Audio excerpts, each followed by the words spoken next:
Hey everyone, one thing I wanted to talk about today is the idea of relapse actually starting way before the actual moment of relapse. So, this isn't a new theory in relation to addiction, but it's something that came up with a client today and something I thought I could go over really quickly. So, oftentimes, what happens is when we have an addiction to whatever, it could be a substance, it could be shopping, it could be pornography, that oftentimes that relapse that we have starts way before that with the way that we're thinking.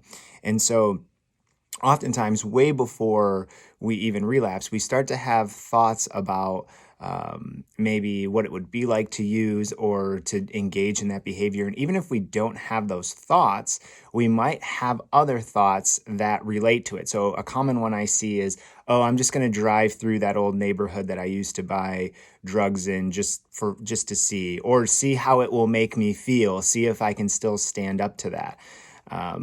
And oftentimes and my client actually worded this in a really brilliant way. He said that we often manipulate ourselves. So we deep down know that that's not something that we even need to try to do. Like, there's no point in that. I see this in pornography addiction as well. I'll just search this thing that's kind of related, but not really. It shouldn't be an issue. I don't really, think it will be, but let's just see if it will be. And then that ends up leading us down this road. The Narcotics Anonymous and AA language, I think they call it like stinking thinking. So it's this idea that you're already moving down this road that you don't need to be down, but it's kind of like the addiction tricking you, and then you end up manipulating yourself. And so you actually don't even think about the relapse or that you will relapse until you do. And it was interesting. The client was telling me about this old school movie he watched in rehab about where it's like an old saloon in the West or something, and it's like, in the Wild West, and a cowboy comes in, and he's at the bar with another guy, and there's like, they pour a glass of whiskey, and the guy puts a gun to him and says, you can drink that whiskey, but if you do, I'll shoot you.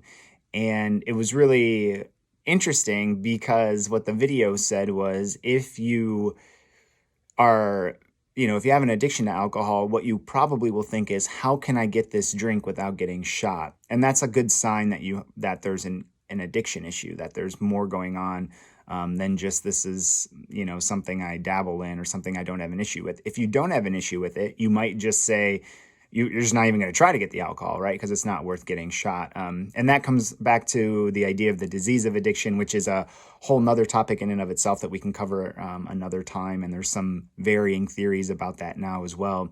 But I remember I worked with a client years ago in a residential program who had a similar issue where he had been in prison for several years and then was on parole.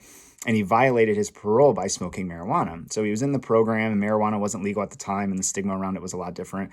But he was in the program, and he kept telling the group in group therapy, like, I don't have a drug issue. I just smoke a little bit of marijuana. And the group kept saying, you have an issue, because if it wasn't an issue, you wouldn't have used, which was violating your parole, which could have sent you back to prison.